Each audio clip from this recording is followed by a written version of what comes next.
Today, I'd like to talk to you about the different ways in which I've been using ChatGPT in order to support literacy and education. You can see here concepts such as emotional literacy and social equity. I will explain these concepts as I go through my presentation. What do our students need? Well, they would like to have opportunities to interact, to communicate, to learn from those interactions, opportunities to ask questions, access to a personal tutor, text editor to correct their text and to explain mistakes, translator, cultural experts, a skilled author to help them see how they construct texts and how they could go beyond their capabilities. Now, obviously, this is a dream world, and there are challenges that we as teachers have in order to meet such high expectations or dreams of our students. So, what are the limitations? Um, Teachers often have language proficiency limitations, limited expertise in literacy, limited resources to work with, not enough time. Also, may not know how to extend students beyond their current capabilities. Also, we're working in an environment where still we are surrounded by traditional pedagogies that may not actually work well or talk well to those new resources that are being, or technologies that are being dished out by our AI experts. So, what I would like to talk to you today in terms of social equity is largely how we could use ChatGPT in order to help teachers to overcome the many limitations that they may have and that I listed here.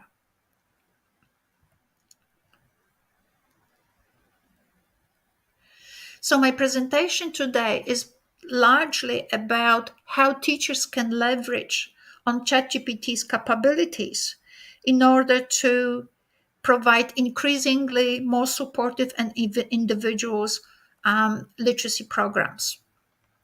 Now, we all know that everything is about prompts, right? Now, where will we get those prompts from for literacy education? So, obviously, all of you have different ideas. Now, I'm flagging this particular publication by myself with colleagues from Indonesia because there we have included information or data where we observed that both in-service and pre-service teachers have difficulties in talking about their practice.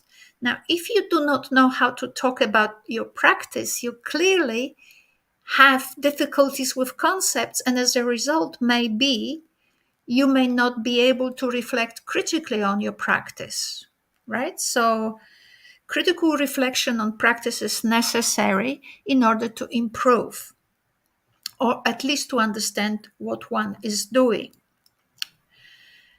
So, what should you be thinking about? I will be discussing today. Well, first of all, thinking is very important. What you should be thinking requires time on thinking. And what this person here that I'm quoting, which is Ian McGilchrist, what he's saying, but typically at universities, and universities educate teachers, right? And then teachers have more or less capabilities to engage in reflective practice as a result. So what Ian McGilchrist is saying is that universities in a hurry or under the pressure to produce a lot of data, a lot of publications, what we do not take is time to think. Now, obviously, time to think doesn't mean doing nothing, but maybe we need different ways of legitimizing our activities as researchers, whereby that time to think is integrated or calculated in And as a result, our publications have greater value and relevance to the context of our disciplines. And in some way, and as a result, we are more productive. So productivity not counted so much in the volume, but in quality. I've written here this heading: devaluing curiosity devalues accountability. And that's what I meant. Taking time to think and maybe accounting for that time in some ways that makes our administration happy is might be more important or than simply producing a lot of publications that actually do not contribute to the field sufficiently. So what should we be thinking about? Well, I'm suggesting we should be thinking about what is text, because we teach text. We should be thinking about what's learning, because we're supporting learning. And then we should be thinking how the way we teach is actually reflective of the concept of the text that we have just spoken about, and also the principles of learning that we adhere to. So let me first talk about the theory of text that I actually work with. So I've been using, and also in a reflective way, so I didn't just grab someone's idea about what is text and just ran with it, which unfortunately I think is happening quite a lot in Australia. Almost like we have a mandated concept of text, which defies any critique, right? We're not allowed to criticize it. We just know what text is. Text is what Halliday says text is. And now we're running with this model of text uncritically. So that's just my 3 cents. So I'm suggesting to talk about text following Anne Friedman and her article where she compared text to a game of tennis. What she says that both involve a dynamic interplay of moves and counter moves. So in a text, as in tennis, every move is crafted in anticipation of the reader's expectations and in response to what has come before. So you don't hit the ball anywhere, you just hit it where you actually where it fell. Right. And you do it in such a way to prevent your opponent from scoring the point, right? So there is this sort of anticipation where it might fall, and also anticipation how the recipient will receive your shot. So this tennis metaphor creates a kind of dialogue between the author and the reader, where each move builds upon previous ones and sets the stage for future developments. So it's a nice metaphor, that tennis game. So tennis is not just receiving and passing balls, right? There's strategy involved here, strategy around the problem. So I want to suggest that in Australia, we're not actually that familiar with Anne Friedman's concept of text, even though she was a professor at University of Melbourne and previously at the University of Queensland, and she's quite world famous, in fact. But somehow we are so stuck with different ideas that, and in my view, as I will show you, I think they remove the dynamicity that Anne was talking about from the text. So let's have a look at this text. So this is a text produced by, I believe, a 13-year-old during the NAPLAN test. NAPLAN is a national examination test in Australia. And clearly you can see from the ending of the text that the student was asked to produce a recount. You wanted a recount? I gave you a recount. Let me go now. You can see that there's sort of something is missing in this ending. Okay, so the student is here in this little recount talking about his experiences with his friend Zip, and Zip is a Zordian. So a lot has happened between him and Zip. And the way he finalized the text is saying, so you wanted a recount, a recount. I gave you a recount of my days with zip. That's it. That's the coda. So what the student did, he or she followed the typology of the text produced by linguists. You've got to have orientation, then you have all of this stuff in the middle, whatever that is, and then you have to conclude. So the kid did that. But you can see, you don't have to be an expert in literature to see that the ending of the text is somewhat flat. So complying with the structure of the text doesn't necessarily alone generate a communicatively, what would you call it, effective text. You wanted a recount in the request, gave you a recount, so it was. This was my day with zip. But if you think of text differently, if you think of text as strategy, what was the text doing? The text was not talking about the child's experiences with zip, but child's experiences with the Zordian, an alien, right? So what the reader wanted to hear at the end was to echo or a form of summary of, or maybe I can't think of a better word for it, but stressing again that it wasn't just a story about being with a friend. It was a story with being with the Zordian. So if a student finished the text, so this is an accurate recount of my 2 days with the Zordian, would have been a much more powerful conclusion of this text, right? So rather than being so preoccupied with the typology or with the structure of the text, which is pretty simple, in fact, beginning, middle, and the end, there's not much to it.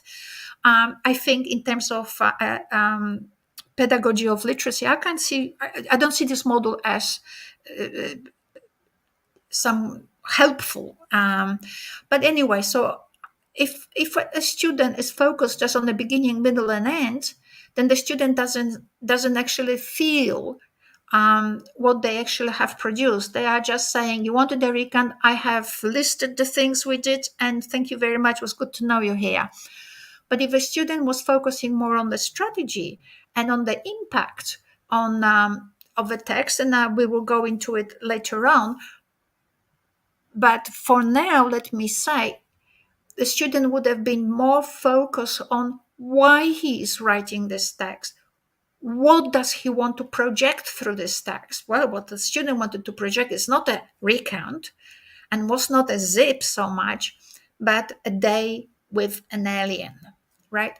Or specifically a Zordian. So it would have been a completely different, not a completely different text, but a different ending, just change the word. It would have been just changing the zip into Zordian would have changed the ending of this, but this will not happen if the pedagogue has a concept of the text that is just, you've got to have beginning, middle, and the end. It is not going to happen, and students will be producing zip at the end. Now, for some reason, in this specific version of my paper, I didn't produce where I got this text. Let's have a look.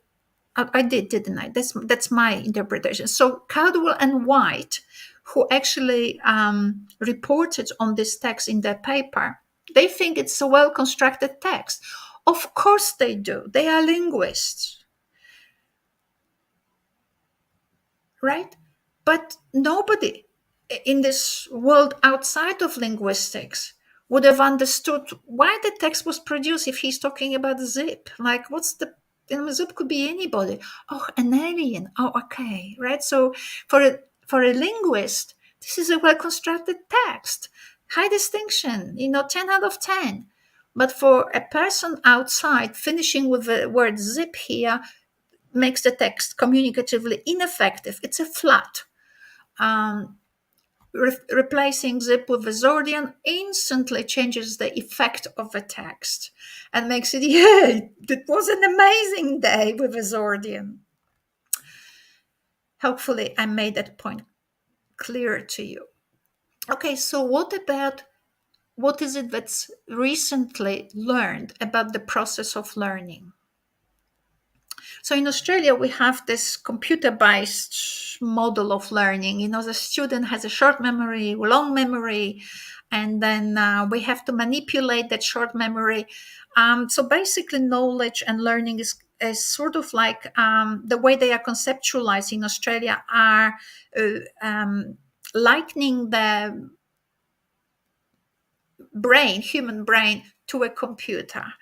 So I have students now working on this sort of criticizing the model and criticizing also the evidence base on the of behind that kind of thinking. Now, I'm not saying choose one paradigm over other, but what I'm saying is compare, include the evidence. If you say that the human brain is like a computer, tell us how that relates to the evidence collected by Ian McGilchrist, by Mark Solms, or by Ramachandran. Right? These are like three figures. They like of a kind like Einstein in neuroscience. So you cannot just pick and choose your paradigm, because you might say that something totally out of this planet, right? Or something that was valid in the 15th century. So draw on evidence and stay updated in order to support your students the best you can. So Mark Solms works in the area of consciousness on what he has discovered, and I will describe those pictures here shortly. What he has discovered is that we make sense of different stimuli, experiences, and pieces of information based on their emotional significance. We understand the world through emotions, not reason. In fact, there is a study by Damasio and Imordino Young where they actually indicate that people who have some sort of interruption between emotion and reason, they actually the decisions they make are counterproductive to their well-being. So it's interesting. So basically, what Mark Solms is saying, everything is in your brainstem. Your brainstem is providing you with emotional understanding of the world and of you in the world.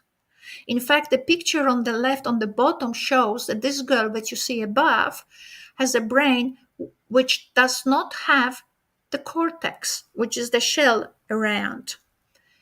And she is alive. Not only she's alive, she produces emotionally correct responses. So when you give her her sister, she's happy. When you remove her sister from her lap, she's unhappy, right? So you can live without the cortex. You just cannot live without the brainstem. Similar conclusions are obviously reached by other neuroscientists, because Mark Solms is not the only one. It's a mainstream knowledge, but which is somehow omitted in Australia when we talk about short memory, long memory. We never talk about Mark Solms.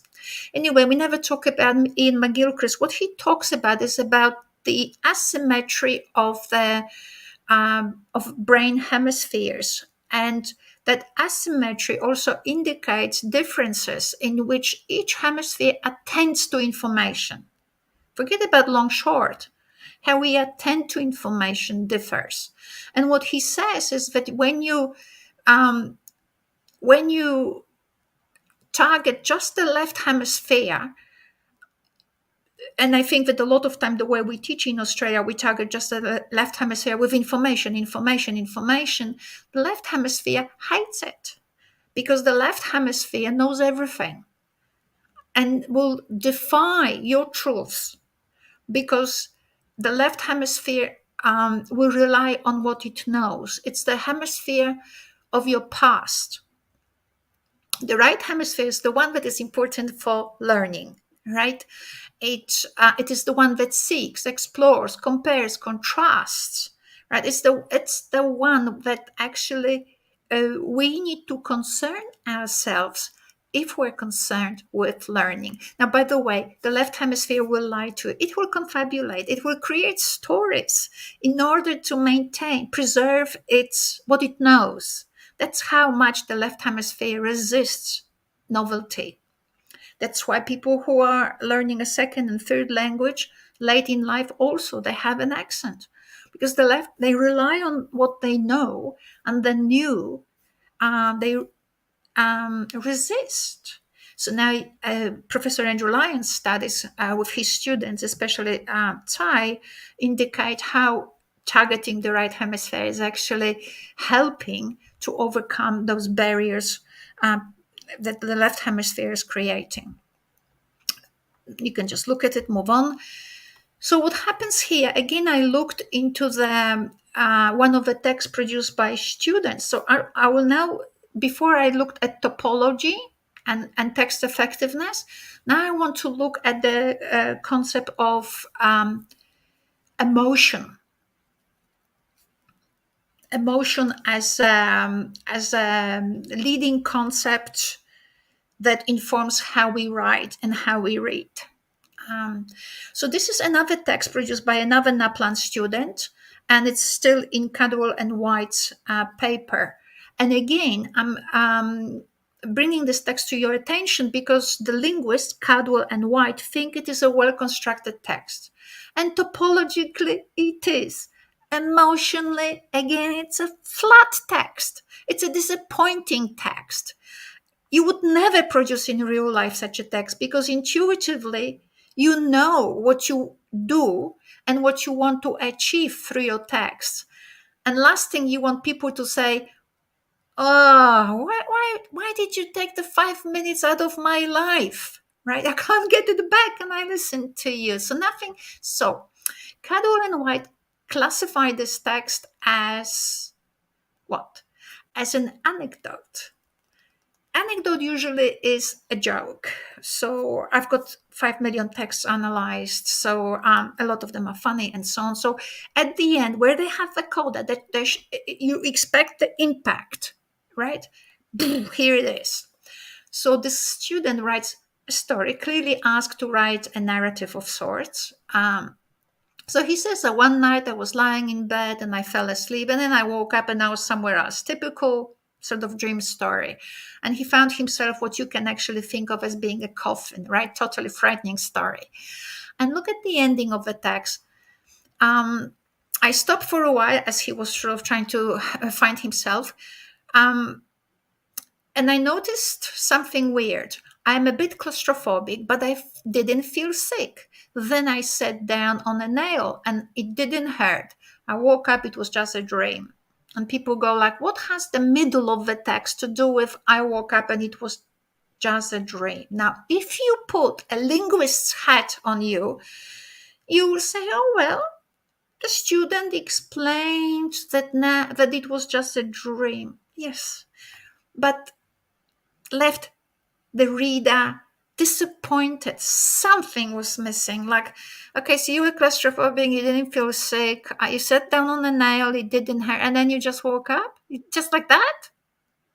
Like, how did so when you read when you listen to this story, when you read it as a reader, you think, how the heck did he get out from this predicament? Oh my god, what a scary thing to experience. How did you get out from this predicament? Which means focusing on the problem, right? So the text is strategic. You focus on the problem.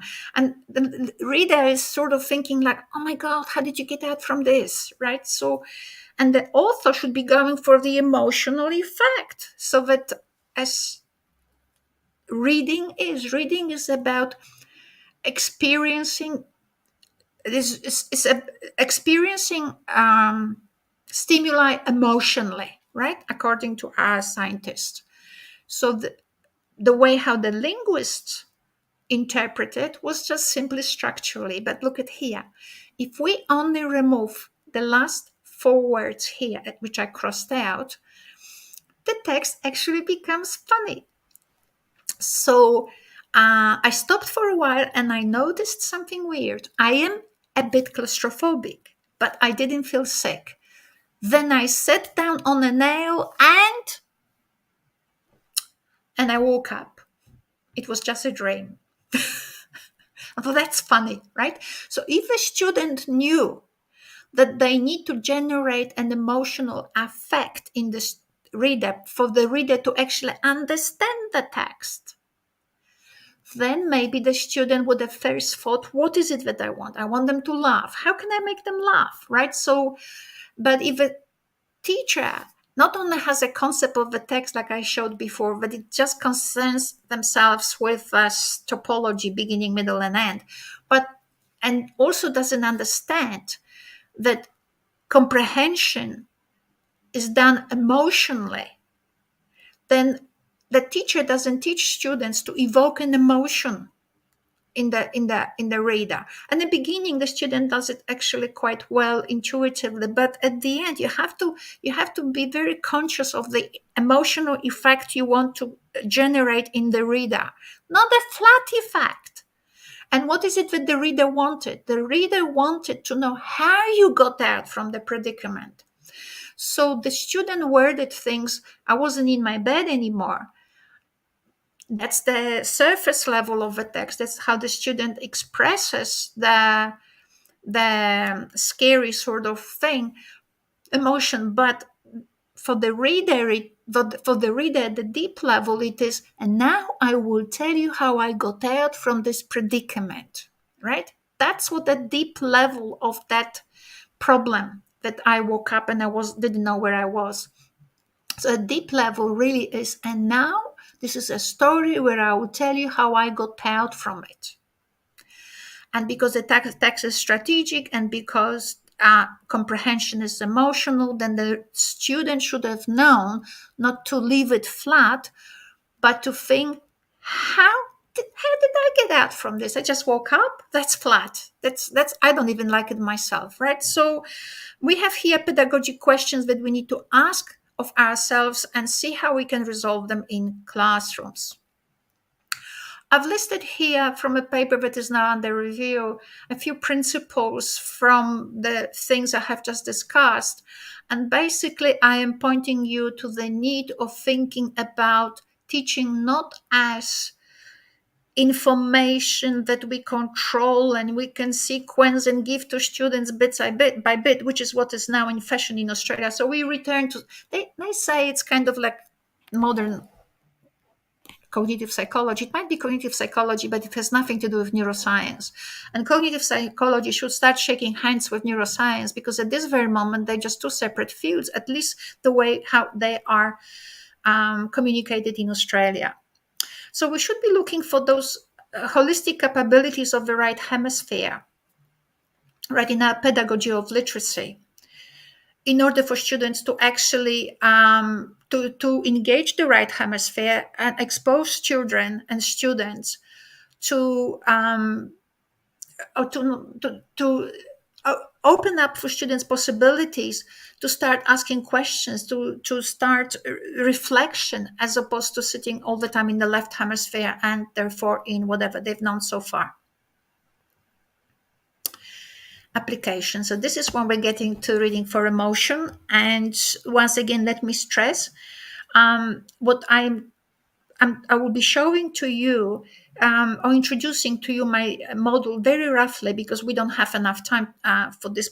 It's not a workshop, and it's not only about reading for emotion. I've already taken probably half an hour just to produce these interactions before. But I'm talking about introducing to the reading for emotion from the perspective of teachers, right? What I would like you to think about as teachers, what is it that ChatGPT can offer you in order to then have a bigger picture in your head of what is involved in text and also in text pedagogy, so that your interactions with students are richer in the context of your classrooms, and then maybe so that their interactions with ChatGPT are richer, right? So, but first, unless the teacher understands what's involved, the student cannot.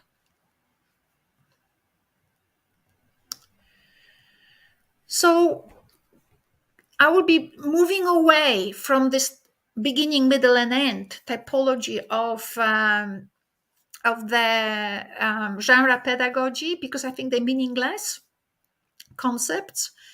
They're meaningless not for the linguist, they're meaningless from the perspective of being an author or the reader, right? So what I will be teaching you is about, or demonstrating to you, some aspects of my model. And one of them is that yes, texts have structure, and yes, all texts make use of the same elements. Clearly, there's a difference between a letter and a recipe, right? But what I am saying to you, both texts have the same elements, structural elements present. They just use them differently. Now, um,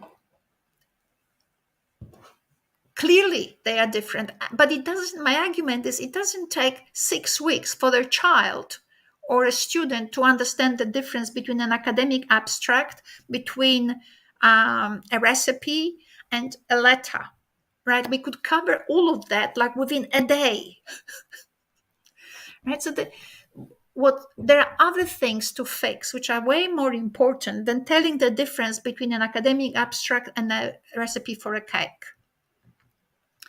Okay, so what I will be looking at is this, that the texts have share all elements. They have all these elements present in the in and the way to detect those elements is not like applying the structure. Oh, this is the beginning, this is the middle, this is the end, and then when you are older we will show you that sometimes the beginning could be at the end, but that will leave for later. That's what actually our genre pedagogy people actually talk. So that's specifically referring to a paper, I think 2013, by Franz Christie.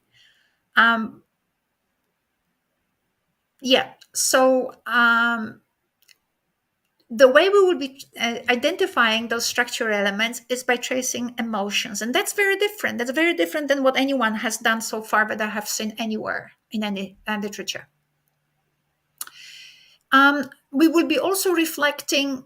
So it will be interesting from the perspective of ChatGPT is how could ChatGPT help us? Can ChatGPT help us to trace emotional structure, so I can actually use ChatGPT as support so that I can compare how I structured a particular text and how did ChatGPT do it, and I can compare these things, and can ChatGPT actually conduct an emotional analysis of the text structure? That's an interesting thing to actually say.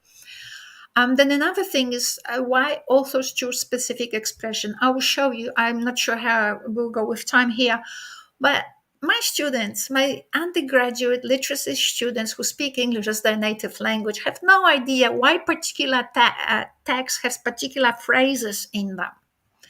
So we will look at it. Can ChatGPT help us? If these phrases have cultural or emotional significance, can ChatGPT help us? So some of you who have been to my presentation at Asia Call, you have already seen some of that sort of indicated in my presentation back then.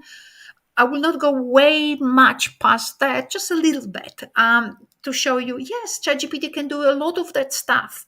A lot of that stuff is not present in genre pedagogy. They don't cover it. ChatGPT is excellent at it. So you can see my point. It's all in the prompts. If you do not include those prompts in your interactions with ChatGPT, you're not going to get those answers. And therefore, your literacy support will be reflecting what you input into ChatGPT.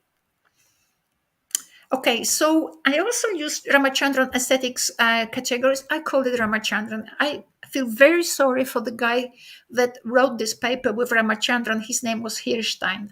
I do actually acknowledge both in my publications and maybe also in this PowerPoint. However, Ramachandran is the one who is famous, and it's, I don't know, so it is there. So they've produced, they've identified through their neuroscientific research categories of aesthetic experience. They are totally absent in our literacy education. Why? Why?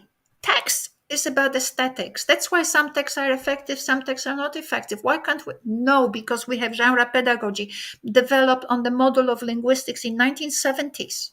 We're sticking like for 50 years to the same text description. I have nothing against holiday, but can we think of different ways of looking at the text? And then also the concept of summary. I'll talk to you about the concept of summary. All of these different forms of entering the text through structural analysis, analyzing elements in the text, analyzing aesthetic categories, analyzing also different ways of looking at summary. All of them are different tools for students to reflect whether they understand, to compare different steps of their analysis to see whether they got it right in the first place, or maybe when they use a different tool, say Ramachandran aesthetics or summary, whether those tools showed them that maybe the first structural analysis of the text was actually not that good, right? Because we're reflecting, we're using human brain to understand what's happening in the text, not um, Halliday's topology that always sees the beginning, middle, and the end, and that's it.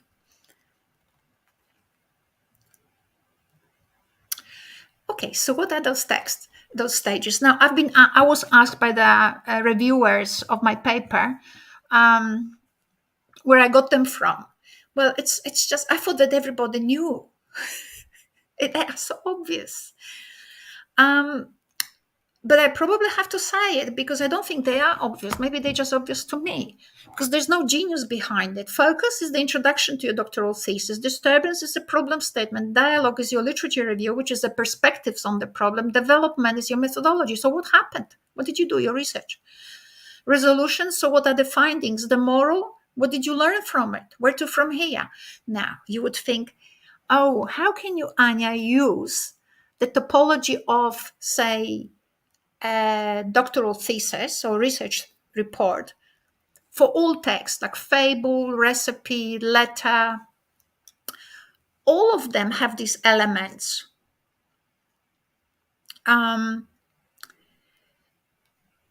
They play with them, and sometimes they have them present implicitly, not explicitly. Now you can say, well, you're cheating, Ania, because how can you say that a text can have all these elements? It's just simply they're not at the surface level of the text. You can think them out. I'll tell you now. Well, I thought about it too. So here it is.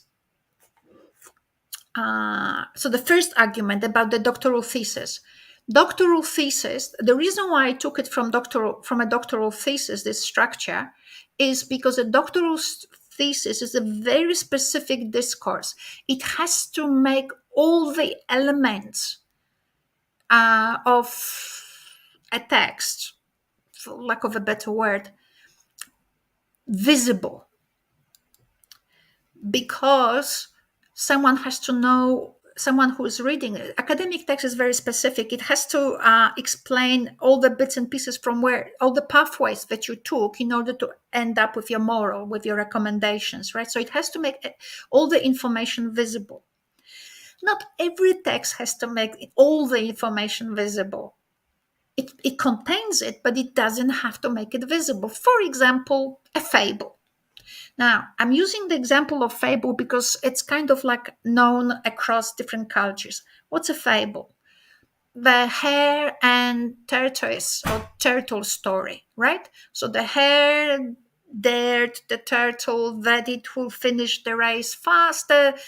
No, but not the hare. The turtle dared the hare. The hare obviously ignored, and then the turtle won because the hare went to sleep, and then by the time the hare woke up, the turtle was over the finish line. All right, so we know what's a fable. Not every fable finishes with an explicitly stated moral, and yet ask anybody in this universe and they will tell you that fables always have a moral, right? That's the characteristic of a fable. They are written to communicate a moral. They may not word it because you have a brain, you can work it out for yourself. Right. So why can't we use this principle that you have a brain and you can work it out for yourself for other texts? Does the recipe have a disturbance, which is the problem statement? Absolutely. I was asked by an 11-year-old at the dinner, daughter of my ex-student, does the recipe have a disturbance? Absolutely. I mean, why are you there? Because you don't know how to make a cake. That's a disturbance. And the moral of the recipe, if you do what we just told you, your cake will look just like a picture. Right. So we have these sort of 6 stages. Every text has them, but plays with them differently. So this is a canonical structure. Um, Very useful for writing abstracts. Honestly, I don't advise playing with that canonical structure in abstracts because readers want to read fast. So I want some introduction. I want exactly what the problem you were actually addressing. I want to know, where did you get this problem from, and what did you do, and what was the finding. I don't want you to tell me that there will be a finding report. I want you to tell me what's the finding and what should I do as a result, right? So um, there is a bit, not every, okay, so that's what I want you to know.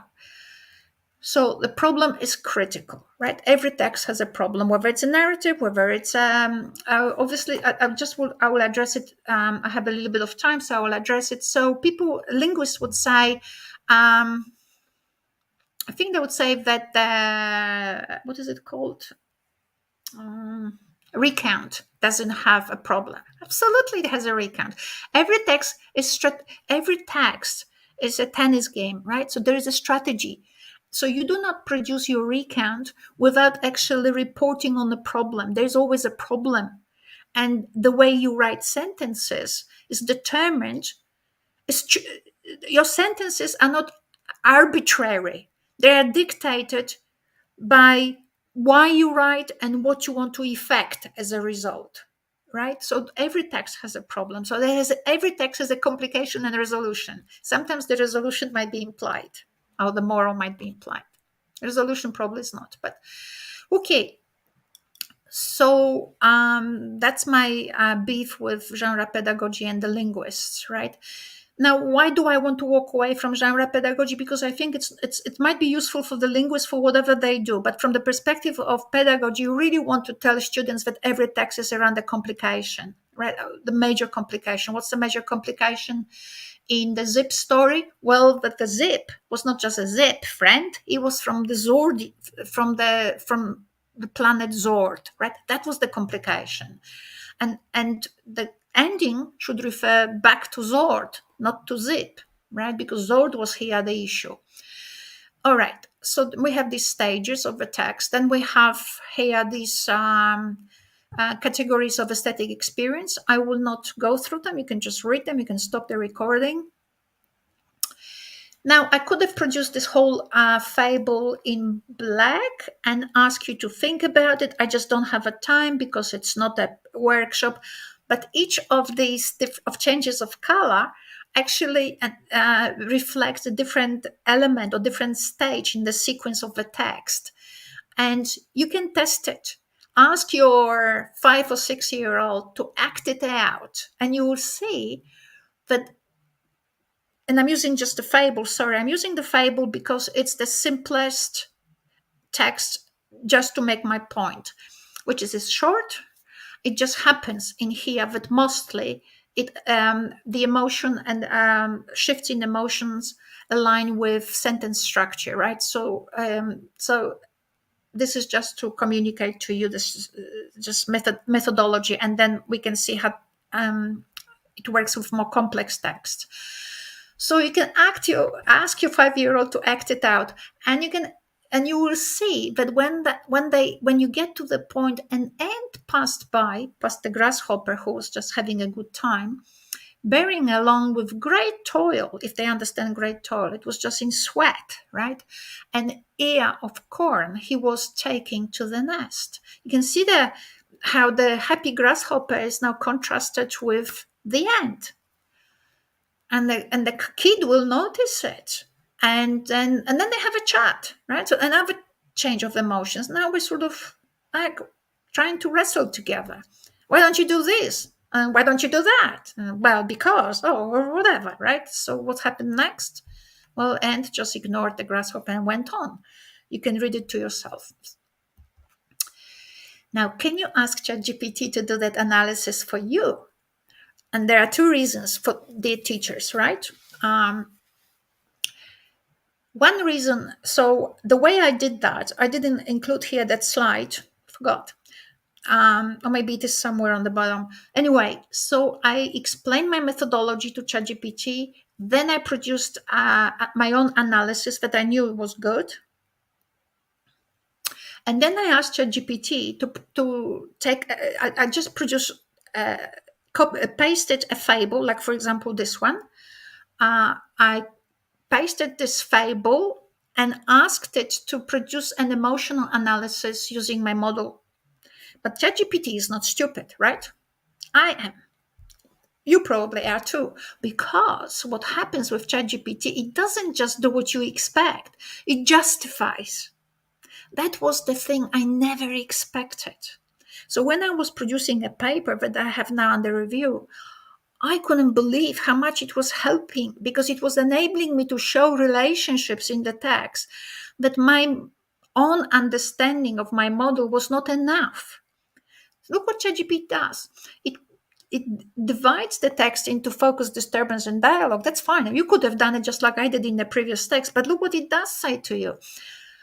Establishes a joyful, carefree. Now, if English is your second language, you may not have freely available vocabulary like this particular stage establishes a joyful, carefree initial emotional tone.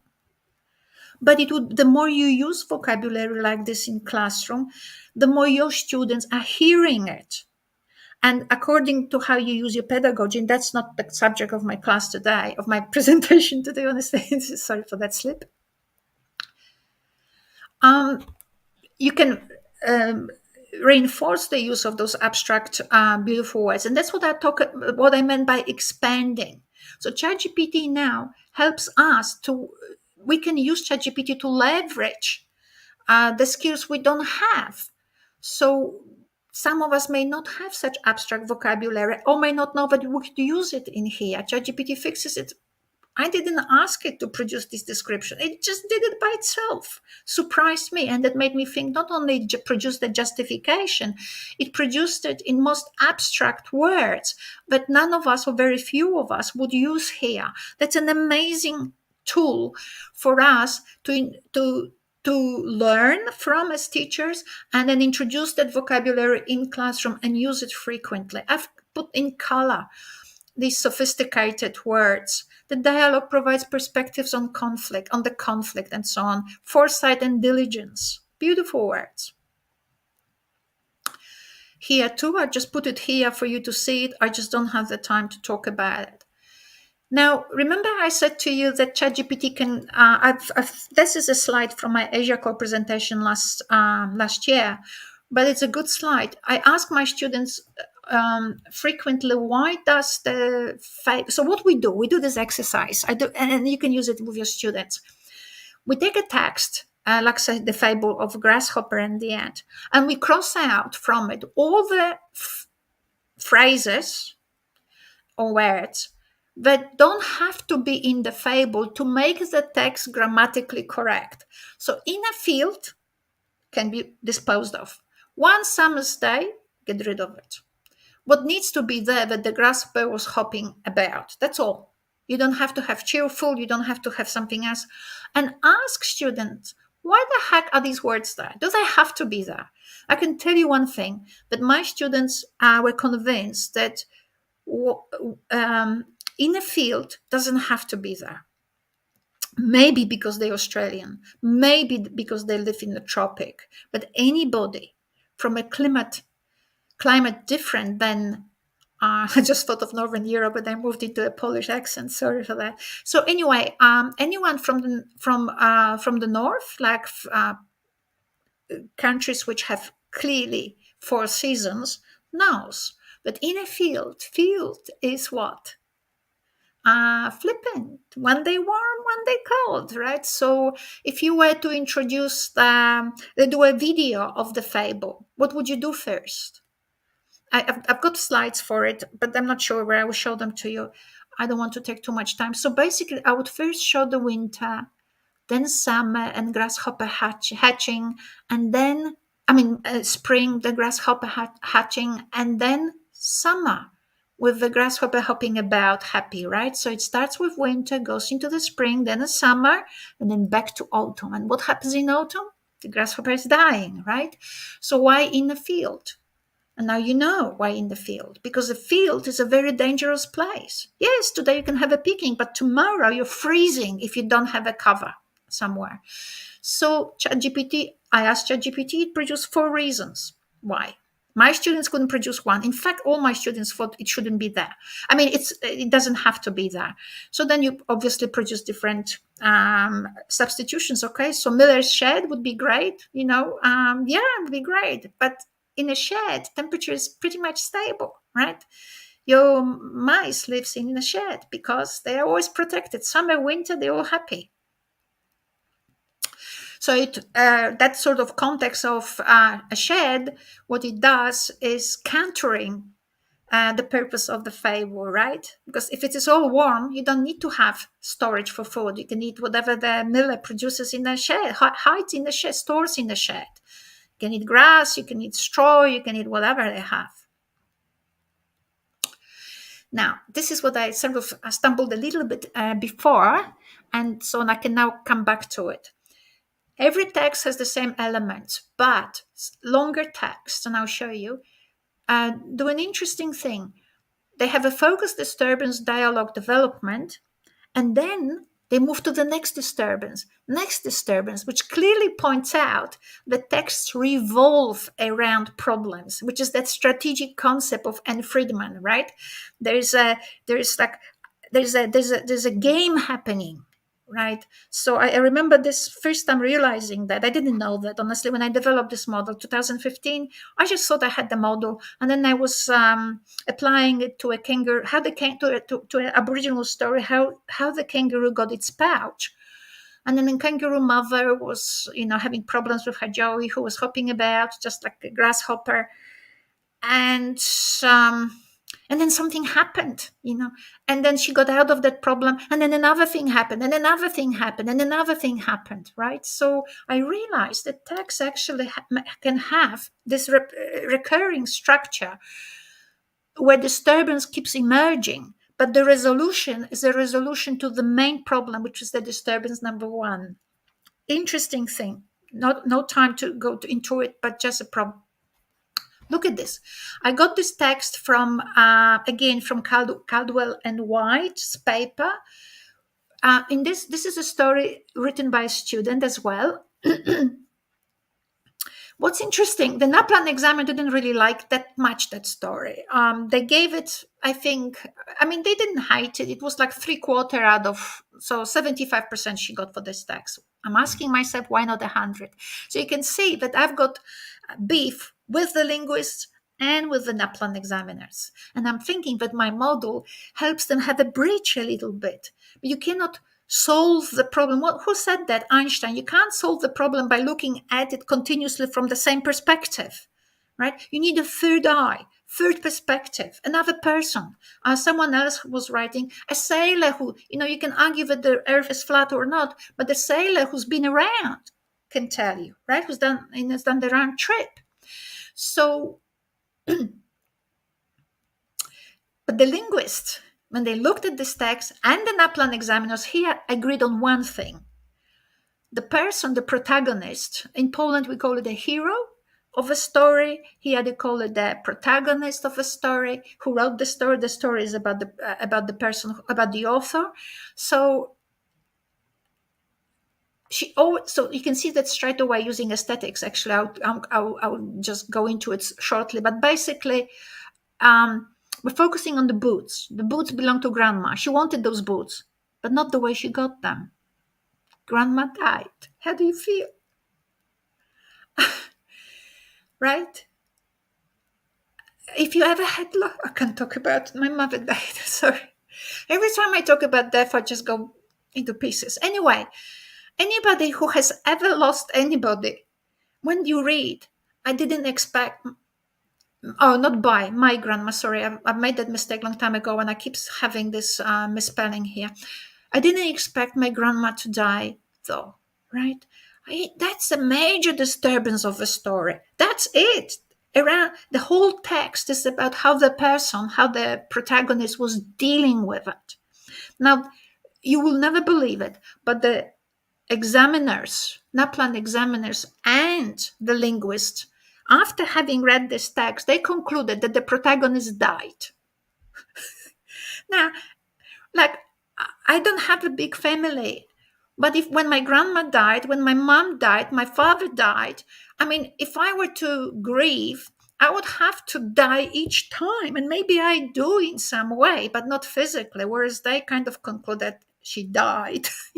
We're dealing with grief, hardly ever necessarily going into these last steps, dying with the person who died, right? So they didn't understand the metaphorical um, meaning of the text, right? So what did I want to show you here? First of all, I wanted you to see, I just have to see what I was doing in the other text. Okay, so first of all, I wanted you to see how beautiful in this slide we can see that when we have this complicated, we can see how that has many complications here. Major complication, grandma dying, and then there are smaller complications before the resolution. And that's what happens here. We have disturbance. I didn't expect my grandma to die, though. Then we have another one. I woke up slowly and I found I was alone. Then there's a confusion. And then another one and another one. There's lots of disturbances, but the resolution is I was in the land of the dead. And I can't say it because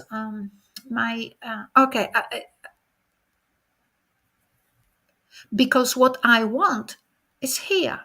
I want my grandmother back. Okay, grandma back. Now, because the linguists, and therefore to all literacy teachers in Australia, it's not available the idea that all texts have a moral. Okay. So they never ask the question, what's the moral of a story? So they can say she died. Right? Oh, just she died. No, she missed her grandmother and then she died. But if you ask for yourself, what's the moral of a story? Because I am telling you that every text has a moral of a story, then you have to think to yourself, how the heck, where's the moral here? You have to think. And what do I have here? Well, you can't think here. This is how the linguists want you to think of this, of the structure of this text. Again, the beginning, middle. The middle is huge. Look at this, how big is the middle?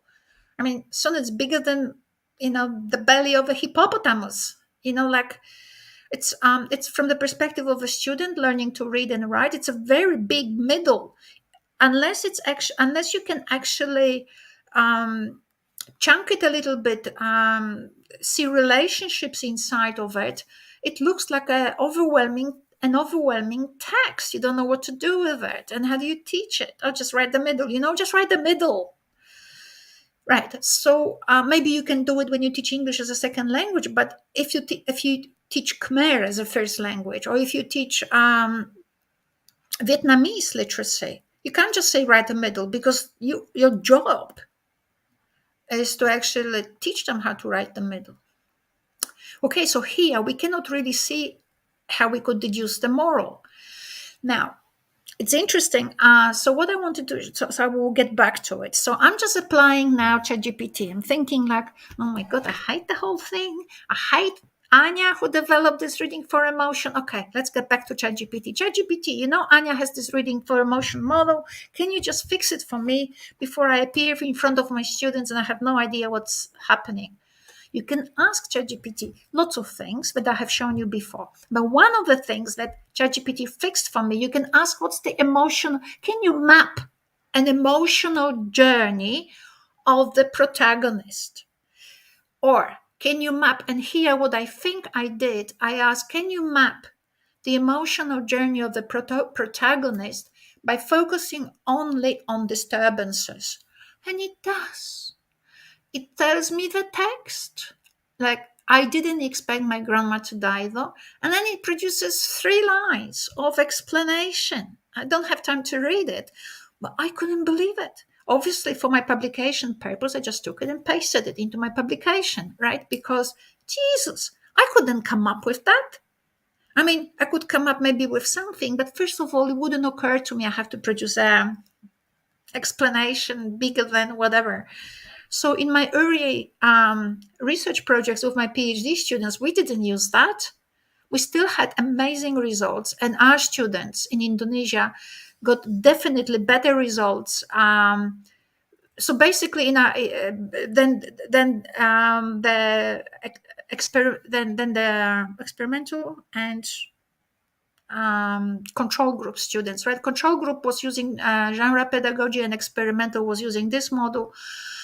And without any of that, still the students using experimental model, which is this one, had superior results um, when tested by independent examiners than students who were taught using genre pedagogy. In fact, students who were taught using genre pedagogy went backwards.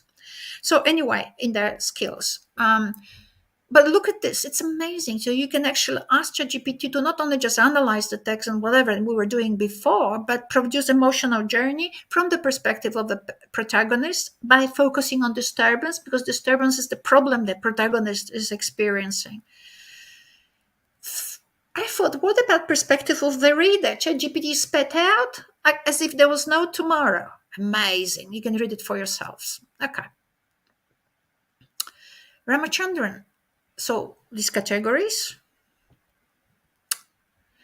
I gave it to ChatGPT, and then I asked to apply those categories to the purple boats. And look at this. We're trying to now resolve. So I'm not teaching you the analysis because it's only an hour lecture and we're over an hour.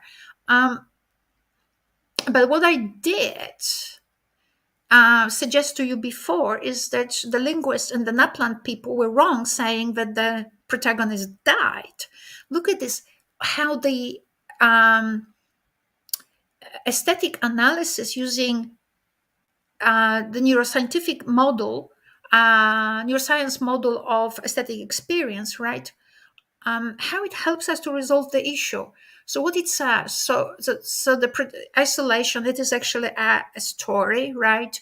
Highlights the subject of the boots. The boots were so important in it, right? As right from it was a central theme, the boots, and the story was always about the boots, right? So the grandma was a problem, but the boots were the thing we were always seeing throughout the text. The student just kept it focused so well. I mean, I think she's an author, honestly. And then look what it says, contrast. So what was so what contrast? What were the contrasting groups? What contrast is the text creating? And look how nicely ChatGPT detected it.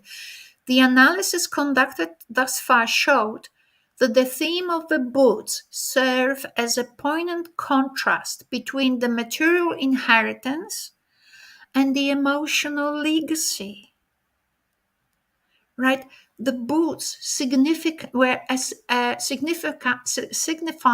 an emotional legacy, illustrating the moral that was not worded there, that nobody saw, the moral that cherished possessions of our loved ones can significantly deepen our connection with them. They don't kill us, linguists out there, right?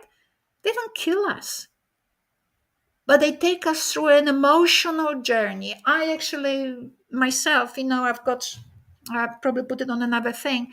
I have my own codes. I have my own watches. I have my own, I mean, I'm old. I've got more watches than people have legs. I'm not legs, obviously, but, anything else, hairs. I use my mother's watch. I use my mother's code. I have my own codes. I have so many codes. I travel to Poland. We have many types of seasons there. So I have a code for spring, for winter, 700 codes for winter, right? And so on. I've got them all. And I'm wearing my mother's. They don't kill me, but they deepen my connection with my mom. So you can see that when you actually use those aesthetic categories, they may actually be helpful in your better. Look how much we work with this text, just one text, and we can do sequences, we can analyze what is where, we can analyze perspective of the protagonist. The more we are working with it, the more these words, the words that ChatGPT uses, the words that are inside of the text, right? The words we use when interacting with one another, they become our active vocabulary, right? You can see it. It's not like here's your list for a week, which I often hear from some students in Asia. I do, and maybe in Australia we do the same thing. I don't know, and I don't want to know honestly, but interactively motivated and emotionally also with emotional significance attached, these conversations about texts and the implication to our own writing, right? We use and rehash this vocabulary from different angles, and increasingly over some period of time, they will become our active vocabulary. And that's what I meant.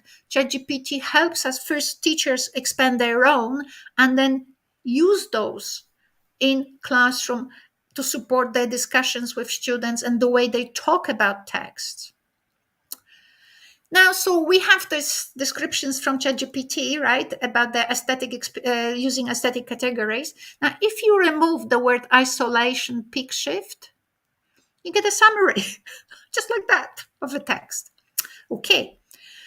Now, what I did also do with my with ChatGPT when I was working with ChatGPT to analyze the grasshopper and the end story, I asked it to summarize. And it summarized like, there was a grasshopper, there was winter, and then the grasshopper died, something like that. A kind of normal, like a 6-year-old would. And then I said to ChatGPT, which is again about all about prompts, right? You can compare now how that particular 6-year-old's summary produced by ChatGPT contrasts with when you ask ChatGPT to produce a summary using a bit more abstract vocabulary.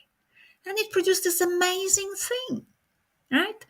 So, and then you can analyze it in terms of focus, disturbance, and so on, because all these elements are there. So that's interesting. As a teacher, it actually helps you. You can leverage the capacity of ChatGPT to help you develop your own expertise, which you then share in your classroom. You're no longer coming into the classroom with the textbook and the limitations that we all bring with us. And everybody, do you think that our teachers in schools who teach English literacy as their native language, do you think they have this vocabulary?